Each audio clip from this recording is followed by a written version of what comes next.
আর মাত্র দুদিন পরে আলোর উৎসব দীপাবলি, আর তার আগে কোমরপাড়া থেকে শুরু করে প্রতিটি ক্লাবে চলছে প্রতিমা নির্মাণ থেকে প্যান্ডেল তৈরির শেষ মুহূর্তের প্রস্তুতি। ত্রিপুরা জুড়ে দীপাবলির উচ্ছ্বাস এখন তুঙ্গে। ত্রিপুরার শ্যামা পুজো বললেই সবার আগে উঠে আসে উত্তর জেলার ধর্মনগর শহরের নাম।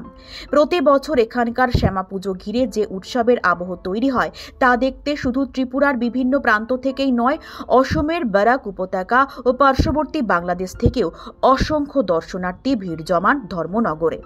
ধর্মনগরের শ্যামা পুজো সাধারণত 4 থেকে 5 দিন ধরে চলে, আর প্রতিটি দিনই শহর থাকে দর্শনার্থীদের ভিড়ের ঠাসা। এদিকে চন্দ্রপুর এলাকার এরিয়ান্স ক্লাব এবছর উদযাপন করছে তাদের 53তম শ্যামা পুজো।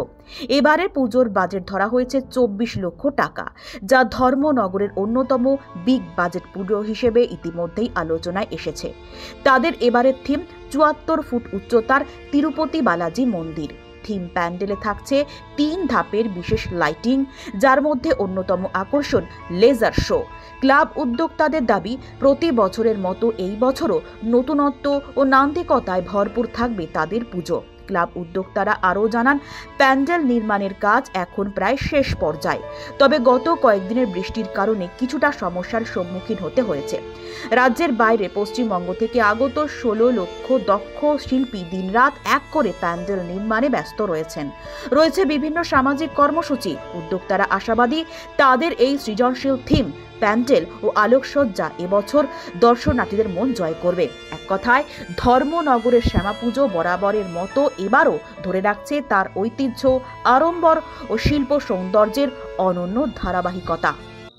শ্যামা পূজাতে আগ্রহী ক্লাব ধর্মনগরে বেশি, যার ফলে এই উন্মাদনা থাকে। আর আলো উৎসব দীপাবলি তো তার জন্য মানে বিশেষ করে ধর্মনগর দুর্গাপূজার চাইতে কালী পূজাতে বেশি।